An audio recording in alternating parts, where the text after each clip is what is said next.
사랑하는 성도 여러분, 혹시 제주도 가보셨습니까? 다 가보셨죠? 아직 못 가보신 분들은 조만간 같이 가실 날이 속히 올지라고 생각합니다. 여러분, 제주도에는요 도깨비도로라는 그런 도로가 있다고 합니다. 1981년에 한 신혼 부부가 택시를 타고 내려가다가 사진을 찍기 위해서 내렸는데, 그 내려둔 택시가 저절로 언덕 위를 올라가는 것처럼 보이는 현상을 목격한 이후에 이것이 세상에 알려지게 되면서 이 도로를 도깨비도로라고 불리우는 그런 관광 명소가 되었다고 합니다. 여러분, 어떻게 이런 일이 있을 수 있을까요? 차가 내려가는 것이 아니라 언덕 위로 올라가는 일 말이죠. 그건 바로 착시 현상 때문에 일어난 일이었다고 합니다. 주변 지형 지물로 인해서 시각 정보 전달에 오류가 생기는 그런 착시 현상 때문이었다는 것이죠. 이와 같은 착시 현상을 인터넷에 검색하게 되면요, 다양한 착시 현상에 대한 정보들을 검색할 수가 있습니다. 똑같은 길이의 줄도 양 끝을 이 화살표를 안쪽으로 하느냐 바깥쪽으로 하느냐에 따라 똑같은 길이의 줄도 사람은 그것을 다르게 느낄 수 있다는 것입니다. 이처럼 인간의 시각은 상당한 오류를 범하기 쉽습니다. 어떤 특정한 조건만 충족되게 되면 실제의 현상과는 다르게 이 감각이 인식하게 되는 것입니다. 이러한 감각의 오류는 시각뿐만 아니라 우리 인간들이 갖고 있는 촉각이나 미각이나 후각이나 청각 등등에서도 다양하게 볼 수가 있습니다. 그런데도 여러분, 많은 사람들이 자신의 이런 오감만을 믿고 살아간다는 것입니다. 내가 보지 않고 믿지 못하겠다. 내가 듣지 않고는 믿지 못하겠다. 반대로 내가 본 것이기 때문에 믿겠다. 내가 들은 것이기 때문에 믿겠다. 이런 식으로 말이지요. 자신의 오감만이 가장 정확한 진리라고 믿는 것입니다. 그리고 그러한 확신은 결국 인간의 오감 이외에 직감이나 초감각적인 지각과 같은 그런 육감으로 발전하게 됩니다. 따라서 잘못된 오감을 통해서 얻어진 이러한 육감 역시 굉장히 많은 오류를 갖고 있음에도 불구하고 너무도 많은 사람들이 자신의 육감만을 믿고 살아간다는 것입니다. 막연한 믿음, 막연한 확신, 막연한 계획 등을 진리라고 믿고 살아가는 것이죠. 오늘 말씀을 시작하면서 이러한 착시 현상과 오감과 육감에 대해서 먼저 설명을 드린 이유는 오늘 본문에도 이러한 오감과 육감이 곧 진리라고 믿고 살았던 그 사람의 이야기가 등장하기 때문입니다. 오늘 말씀을 보게 되면 13절에서 무리 중에 한 사람이 우리 예수님께 이렇게 말씀합니다. 선생님, 내 형을 명하여서 유산을 나와 나누게 하소서. 이렇게 이야기하는 것을 우리는 볼 수 있습니다. 우리는 이 사람이 누구인지 정확하게 알 수는 없지만 누가복음 12장 1절을 보게 되면 수만 명의 사람들이 예수님의 주변에 모여서 짓밟힐 만큼 되었다라는 것을 우리는 볼 수가 있습니다. 따라서 이 사람도 그 수만 명의 사람들 중에 그 무리 중에 한 사람이었다는 것이죠. 당시 예수님을 따르는 수만 명의 사람들이 모두 예수님을 이 사람과 같이 하나님의 아들로 생각하지는 않았습니다. 온 세상을 구원하실 메시아라고 생각하지 않았다는 것이죠. 단지 예수님을 그냥 뛰어난 선생님, 또는 더 좋게 본다면 선지자 정도로만 예수님을 생각했을 뿐이지 예수님을 하나님이나 구원자라고 전혀 생각하지 않았다는 것입니다. 그래서 그는 예수님을 선생님이라고 호칭하면서 유산 상속 문제에 대해서 그렇게 예수님께 요청했던 것입니다. 이처럼 수만 명의 사람들이 예수님을 따랐지만 그들은 모두 다른 생각, 다른 마음, 다른 목적을 가지고 예수님을 따랐던 것입니다. 지금도 수많은 사람들이 예수님을 믿고 예수님을 따르지만 이 사람과 같이 예수님을 단지 선생님 정도로만 생각하는 사람들이 참 많이 있습니다. 다른 사람을 위해서 봉사하고 헌신하고 사랑을 강조하신 훌륭한 성인들 중에 한 사람 정도만으로 그렇게 예수님을 생각한다는 것이죠. 아니면 예수님은 하나님의 아들이자 구원자라는 것, 그렇게 생각하고 있기는 하지만 정작 그의 관심은 예수님이 아닌, 생명과 진리와 복음이 아닌 다른 것에 관심을 두고 살아가는 사람들도 참 많이 있다는 것입니다. 그렇다면 우리는 예수님을 어떻게 부르고 있습니까? 우리는 예수님을 어떻게 따르고 있습니까? 어떠한 목적을 가지고 어떠한 마음을 품고 어떠한 생각과 어떠한 계획을 가지고 예수님을 따르고 있냐는 것이죠. 오늘 이 시간 우리가 예수님을 어떻게 부르고 어떻게 생각하고 있는지를 스스로가 곰곰이 생각해 보아야 될 것입니다. 유산 상속 문제의 요청을 들은 예수님은 누가 나를 너희의 재판장이나 물건 나누는 자로 세웠느냐라고 이렇게 말씀하십니다. 여러분, 예수님의 말씀의 그 뉘앙스를 볼 때에 예수님께서 상당히 불쾌하셨을 수도 있다라는 생각이 듭니다. 여러분, 왜 안 그렇겠습니까? 예수님께서요, 우리가 이전의 내용들을 계속 살펴보게 되면 예수님은 제자들과 많은 사람들에게 계속해서 하나님의 나라에 대해서 가르치고 복음을 선포하셨고, 바로 직전까지, 오늘 본문이 등장하는 바로 그 직전까지 성령에 대해서 예수님께서 말씀하고 계셨는데, 느닷없이 이 사람이 툭 튀어나와서 유산을 나눌 수 있게 명령해달라는 그 요청이 예수님께는 굉장히 언짢게 들릴 수 있었다는 것입니다. 여러분, 마치 이런 것입니다. 어떤 한 의사가 생명이 위급한 환자를 살리기 위해서 열심히 수술하는 그 과정 가운데 있었는데, 어느 사람이 툭 튀어 들어와 가지고, 선생님, 지금 제 친구가 떡볶이를 혼자 다 먹으려고 합니다. 이 친구한테 이 떡볶이 좀 나눠서 먹으라고 얘기 좀 해주세요 라고 이렇게 이해하는 것과 같다라는 것이죠. 사람이 살고 죽는 중요한 수술을 하고 있는 그 시점에서 정말 말도 안 되게 떡볶이를 나눠 먹게 해달라고 그런 요청을 하고 있다는 것입니다. 아마도 제 비유가 너무 극단적이고 유치할 수도 있겠지만, 그럼에도 불구하고 지금 예수님께서 하나님의 나라에 말씀하시며 생명과 복음과 진리에 대해서 선포하고 계심에도 불구하고 유산 상속을 요청하는 것은 이렇게 떡볶이를 나눠 먹는 것처럼 유치한 수준밖에 되지 않다라는 생각이라는 것이죠. 그래서 예수님은요, 그 사람에게 모든 탐심을 물리치라, 사람의 생명이 그 소유에 넉넉한 데 있지 아니하다라고 말씀하셨습니다. 그런데 여러분, 예수님의 말씀을 들은 이 사람은 억울했을지도 모릅니다. 아버지의 유산을 아들로서 당연히 나눠 가져야 되고, 또 자기 혼자 유산을 독차지하겠다라고 말한 것도 아니라 공평하게 나눠 가질 수 있도록 그렇게 해달라고 요청한 것인데, 그것이 어떻게 탐심이 될 수 있냐는 것이죠. 내 권리를 받을 수 있게 해달라는 것인데 그것이 어떻게 탐심일 수 있냐는 것입니다. 그렇게 이 사람은 생각할 수도 있었을 것입니다. 여러분들은 어떻게 생각하십니까? 이 사람의 이러한 생각이 맞다라고 생각하시나요? 물론 그의 생각이 틀리지 않았을 수도 있습니다. 그런데 그가 뭘 오해하고 있는지, 예수님께서 왜 탐심과 생명에 대해서 이 사람에게 이야기하고 있는지를 우리는 이 본문의 말씀을 통해서 잘 살펴보아야 된다는 것입니다. 그래서 예수님은 이 사람이 그것을 깨닫게 하시기 위해서 곧 이어서 비유를 이 사람에게 설명하십니다. 한 부자가 자신의 밭에 소출이 풍성해서 심중에 더 이상 곡식을 쌓아둘 곳이 없으니까 곡간을 헐고 다시 더 큰 곡간을 짓고 그곳에 모든 곡식과 곡물을 거기에다가 다 쏟아주자, 그렇게 생각했다는 것이죠. 그러고는 여러 해 쓸 물건을 많이 쌓아두었으니까 이제는 평안히 쉬고 먹고 마시고 즐거워하자, 그렇게 생각하는 한 부자가 있었다라고 예수님께서 그 사람에게 말씀하십니다. 여러분들은 이 부자의 생각이 어떻다고 생각이 드십니까? 이 부자가 어떤 사람이라고 생각되십니까? 정말 지혜롭지 않나요?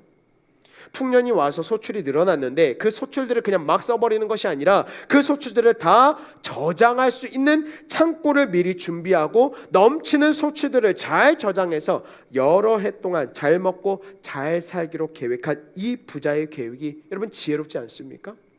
성경에서 이미 이런 인물들이 있었잖아요. 누구입니까?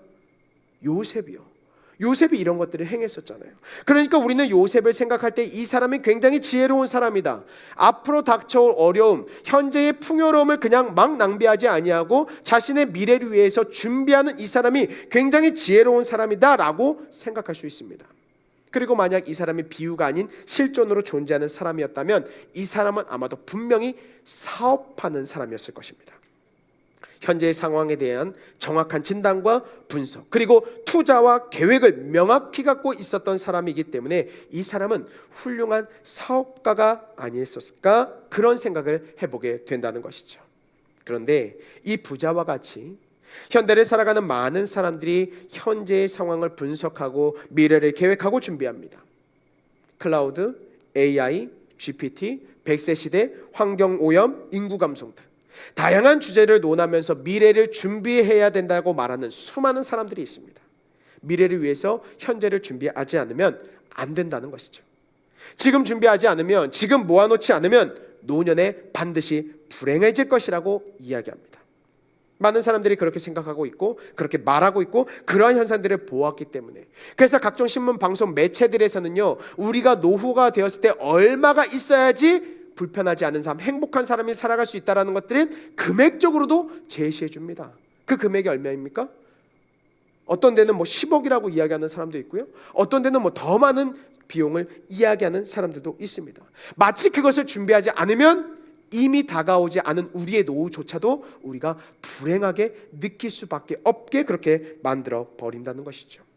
마치 청각과 시각을 비롯한 오감을 통해서 깨닫게 된 사실이 자신의 육감을 통해서 확신으로 변하는 것처럼, 사람들의 정보를, 사람들의 이야기를 듣고 그것을 확신으로 믿고 그렇게 살아간다는 것입니다. 지금 준비하지 않으면, 지금 모아놓지 않으면 난 반드시 불행하게 될 것이다. 지금 준비하고 지금 모아놓고 지금 대비해 놓아야 노후에 반드시 행복해질 수 있다라는 그런 오감에 근거한 육감의 확신을 믿고 살아가는 것입니다. 그런데 여러분, 과연 이것이 맞는 것일까요? 그렇지 않다라는 것입니다. 이것은 육감에 의존한 착각일 뿐입니다. 오류라는 것입니다. 그래서 예수님은요, 이 부자에 대해서 이렇게 평가하십니다. 20절과 21절 말씀을 함께 읽겠습니다. 시작.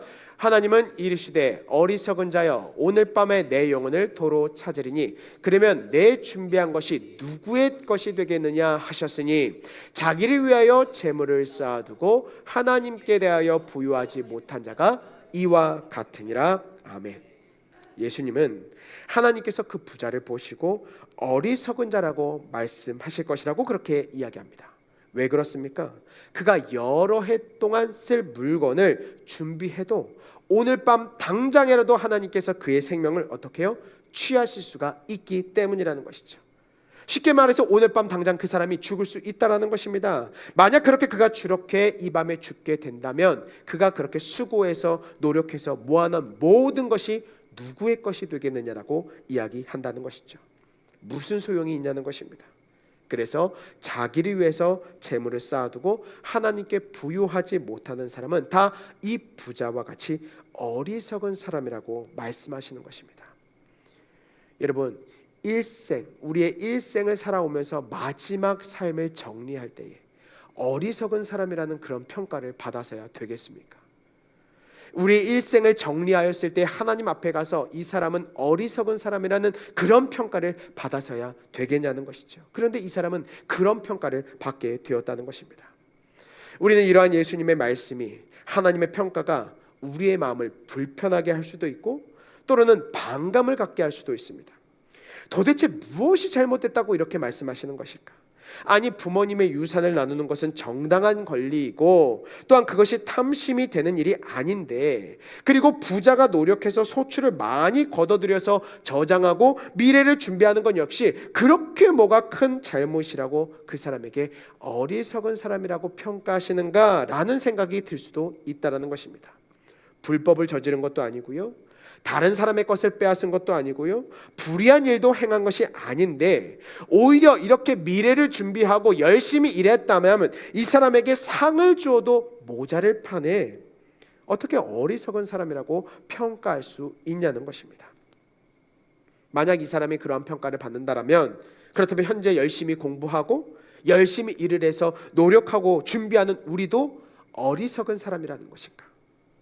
그럼 아무것도 하지 말고 오늘 밤에도 죽을 수 있으니까 그냥 오늘 하루 먹고 즐기고 마시고 그렇게 아무런 계획도 없이 살라는 말씀이신가? 그렇게 생각할 수도 있다는 것입니다.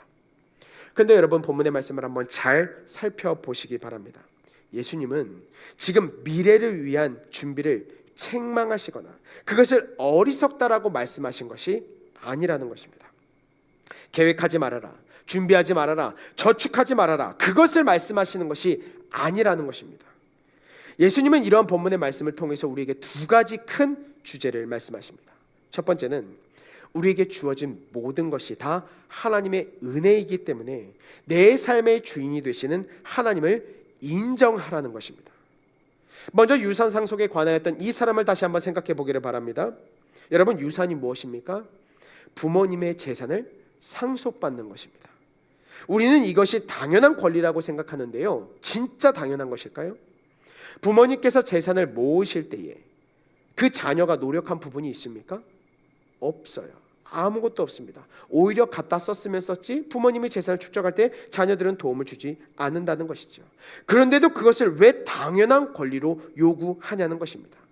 게다가 지금 유산 상속을 요구했던 이 사람이 정말로 먹을 것이 하나도 없어서 재산을 요구했을까요? 아니요. 예수님께서 이 사람에게 탐심에 대해서 말씀하시는 것을 볼 때에 이 사람은 분명 사는 데에 지장이 없을 정도의 재산을 이미 갖고 있었을 것입니다. 예수님께서 괜히 이 사람에게 탐심에 대해서 지적하시고 부자에 대해서 비유로 말씀하시지 않았다는 것입니다. 따라서 이 사람은 자신의 재산이 분명히 있었음에도 불구하고 부모님의 유산을 당연히 받아야 된다는 생각에서 예수님께 요청드린 것입니다. 바로 이것이 문제입니다. 내 것이 아님에도 불구하고 당연히 내 것이라고 생각하는 것, 당연한 권리라고 생각하는 것, 나의 노력에 대한 보상은 당연한 나의 것이고 나를 위해서 사용해야 된다는 것, 더 나아가서 나의 인생은 나의 것이라는 이러한 생각을 예수님께서 책망하신다는 것입니다. 예수님께서 비유로 말씀하신 이 한 부자도 마찬가지였습니다. 겉으로 보기에는 이 부자가 아무런 문제가 없어 보입니다. 그런데 여러분, 한번 잘 살펴보시기 바랍니다. 그 사람의 밭에서 소출이 풍성하게 되었다라고 이야기하고 있습니다. 여기서 농사를 지어보신 분들은 잘 아시겠지만 농사에서 중요한 것은요, 날씨와 그 땅의 풍토와 계절에 굉장히 많은 영향을 받게 됩니다. 물론 농부가 잘 가꾸어야 되는 것도 사실이지만 그냥 대충 둬도 하나님께서 창조하신 이 세상은 환경만 좋게 되면 무럭무럭 알아서 자랍니다. 인간이 제한된 공간 안에서 최대의 수확물을 거두기 위해서 노력하는 것일 뿐이지, 사실 사람이 딱 필요한 만큼의 자원을 얻으려고 한다면 굳이 노력하지 않아도 하나님께서 창조하신 이 세계는 우리 인간들이 사용할 그 모든 자원을 넉넉하게 공급한다는 것이죠. 따라서 부자가 이렇게 수확물을 많이 얻은 것은 부자의 노력도 분명 조금 포함되어 있겠지만 이 부자의 노력보다도 더 많은 햇빛과 물과 토양의 그러한 양분이 있었기 때문에 가능했다라는 것입니다. 그런 모든 농사의 환경은 부자의 노력이 아닌 누가? 하나님께서 베풀어 주신 은혜라는 것이죠.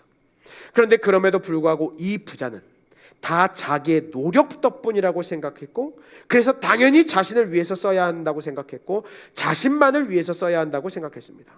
그래서 오늘 이 짧은 본문에서 내 것이라는 단어를 계속해서 반복하고 강조하고 있는 것입니다. 자신의 것이고 자신의 권리이고 자신이 주인이라는 것이죠. 바로 이러한 자기중심적인 권리 주장, 이것을 책망하신 것입니다. 이러한 생각이 얼마나 잘못된 생각입니까? 그런데 유산 상속을 요청했던 사람과 같이, 그리고 예수님께서 비유로 말씀하신 이 부자와 같은 생각으로 우리 역시 자기 권리 주장을 하면서 자기 중심적으로만 살고 있지는 않은지를 우리 스스로가 이 밤에 이 말씀을 통해서 점검해 보아야 한다는 것입니다. 우리가 소유하고 누리고 있는 모든 것들에 대해서 당연히 나의 권리라고 생각하면서 사랑하는 것이 얼마나 많습니까?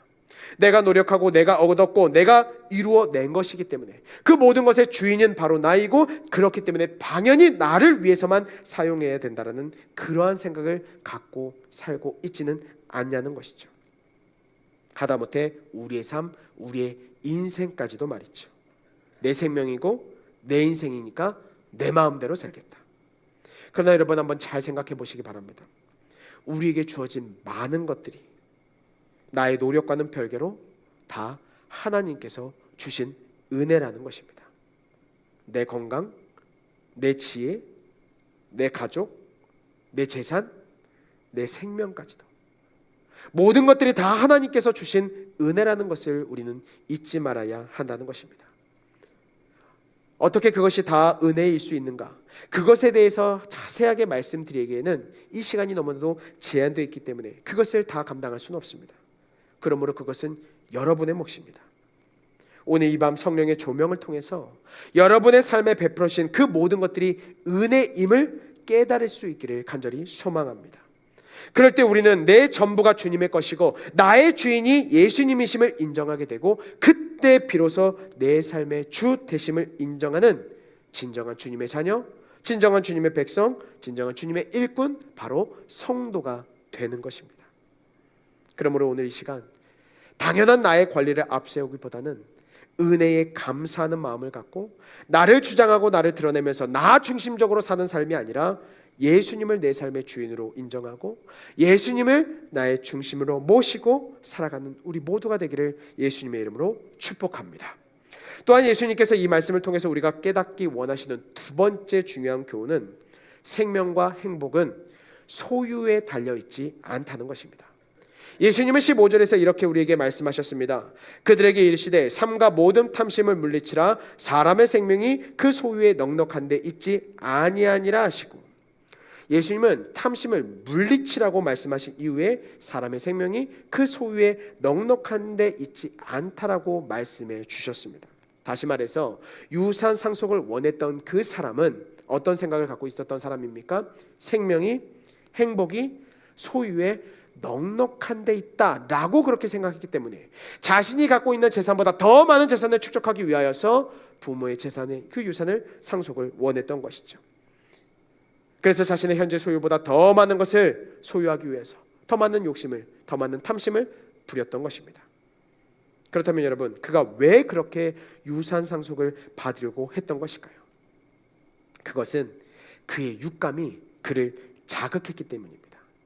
돈이 많으면 행복할 것이라는 생각, 돈이 많으면 병원에 가서 치료도 받고 각종 의료 혜택들을 통해서 내 생명이 더 길어질 수 있을 것이라는 생각, 이러한 생각들로 인해서 그는 더욱더 재물에 집착했을 것입니다. 그리고 그러한 생각은 그가 오감을 통해 또 경험하였던 경험들을 통해서 그러한 육감이 확신과 믿음이 되어서 그의 생각을 사로잡았던 것입니다. 육감이 오류에 사로잡힌 것이죠. 그러다 보니 진리의 말씀을 들으면서 구원자 되시는 예수 그리스도와 함께하고 있음에도 불구하고 하나님께서, 예수님께서 하나님의 말씀을 선포하고 있는 그 현장 가운데 있음에도 불구하고 그 사람은 예수님을 통하여서 자신의 생명과 진리와 복음과 구원을 생각했던 것이 아니라 그의 머리는 유산 상속밖에 들어있지 않았던 것입니다. 예수님을 구원자가 아닌 재판장, 선생님 정도로만 생각하면서 예수님을 자신의 문제를 해결해 줄 그냥 그런 해결 방법의 도구로만 생각했다는 것입니다. 그러나 여러분, 과연 그것이 맞냐는 것입니다. 그렇지 않다라는 것이죠. 여러분, 돈이 있으면 행복합니까? 많은 것을 소유하면 행복합니까? 과연 그것이 맞냐는 것입니다. 아니요, 그렇지 않다라는 것입니다. 그러니 우리는 그런 오감, 육감, 그런 오해에서 벗어나야 된다는 것입니다. 일반 사람들은 죽을 때까지도 한 번도 볼 수 없고 소유할 수 없을 만큼의 그런 많은 돈과 명예와 부와 지식을 갖고 있는 그 사람들도 자신을 불행하다라고 생각합니다. 너무 불행하고 외롭고 허무해서 자살하기까지도 합니다. 그런 것을 볼 때에 돈이 많다고 결코 행복한 것이 아님에도 불구하고 인간은 막연히 돈이 많으면 행복할 것이라는 생각에 사로잡혀서 그렇게 오늘도 돈을 얻기 위해서 집착하며 사는 것이죠. 그래서 예수님은 이 비유를 통해서 유산 상속에 대한 탐심을 갖고 있는 이 사람에게 생명과 행복은 물질과 소유에 달려있는 것이 아니니까 탐심을 물리치라고 말씀하셨고, 진짜 생명과 행복이 하나님께 달려있으니 그 하나님만 의지해라, 하나님께 더욱더 매달려라, 그 하나님을 더욱더 부요하라, 그 하나님으로 인하여서 더욱더 부요하라고 이 사람에게 이야기하고 있다는 것입니다. 그러므로 우리 역시 소유가 우리에게 행복과 생명을 주는 것이 아니라는 것을 기억하고 그런 육감의 오류와 착각 속에서 벗어나서 우리에게 참 생명과 참 행복과 참 기쁨과 참 만족을 주시는 그 주님만 더욱더 의지하는 우리가 되어야 한다는 것입니다. 우리의 의지가 필요합니다. 나는 그렇게 생각하지 않으려 하여도 우리를 사로잡고 있는 모든 것들이, 우리를 둘러싸고 있는 모든 것들이 그렇게 우리를 착각 속에 빠뜨리려 하기 때문입니다. 여러분, 학교에 가면요, 선생님들이 공부하라고 합니다. 요즘 학교는 제가 가보지 않아서 모르겠습니다. 그러나 제가 중학교, 고등학교 때만 되더라도요, 무조건 대학을 강조했습니다. 대학을 가야 행복하다고 얘기했습니다. 대학을 가야 성공한다고 얘기했고요, 대학을 가야 돈을 많이 번다고 했고요, 대학을 가야지만 너희가 결혼할 수 있다라고 이야기했습니다. 무조건 대학만을 강조했다는 거예요. 그러니까 대학에 들어가지 못하면 행복하지 못하고 즐겁지 못하고 기쁘지 못하고 감사할 수 없는 그런 삶을 살 수밖에 없다라고 그렇게 우리에게 강조했다는 것이죠. 그러니까 모든 학생들이 그렇게 대학에만 몰두하며 살아갈 수밖에 없었다는 것입니다. 학생들뿐만 아닙니다. 직장 사회를 가보시기 바랍니다. 돈을 벌어야 된다. 돈을 벌지 않으면 참된 행복을 누릴 수 없다라고 그렇게 말하는 이 세상 속에 우리는 살아가고 있다는 것입니다. 그러한 세상 속에 살아가고 있기 때문에 우리는 너무나 쉽게 착각 속에 빠져 살 수 있고, 그러한 착각에서 빠져나오기 위하여서 우리는 매일매일 주님의 십자가를 통해 나의 모습을 돌아보고 내 안에 있는 여러 가지 착각과 탐심들을 내어쫓고 탐심들을 물러치는 것 가운데서 우리 하나님만 의지하며 살아갈 수 있어야 한다는 것입니다. 그래서 내 안에 소유와 물질로 인해서 행복과 기쁨을 얻을 수 있는 것이 아니라 정말 나와 이미 함께하고 계시는 그 예수님을 통해서 참된 기쁨과 행복과 만족과 무엇보다 영원한 생명을 얻을 수 있음을 기억하는 가운데서 그 주님만 붙잡고 살아가는 우리 모두가 될 것입니다. 제가 오늘 이 말씀을 준비하면서요, 뉴스 기사를 보니까요, 사우디아라비아의 그 누구 국왕이 생명 연장, 인간의 건강과 생명 연장을 위해서 2조 원의 돈을 그렇게 2년에서 3년 동안 투자한다라는 이야기가 나오고 있습니다. 죽음을 정복하고 생명을 연장하기 위해서 그렇게 많은 돈을 투입하겠다라는 거예요. 그러니까 그런 기사를 읽고 그런 이야기를 들을 때마다 우리의 마음은 어떤 마음이 듭니까? 생명을 하나님이 아닌 다른 곳에 자꾸 차지를 한다는 거예요. 돈이 우리에게 생명을 준다라고 생각하고 명예와 권력이 우리에게 생명과 기쁨과 행복을 준다라고 생각하는 착각에 빠진다는 것이죠. 그렇기 때문에 우리는 그러한 세상의 이야기, 그러한 세상의 주장, 그것에 우리의 시선을 돌릴 것이 아니라 우리의 시선을 우리 주님께만 돌려야 한다는 것입니다.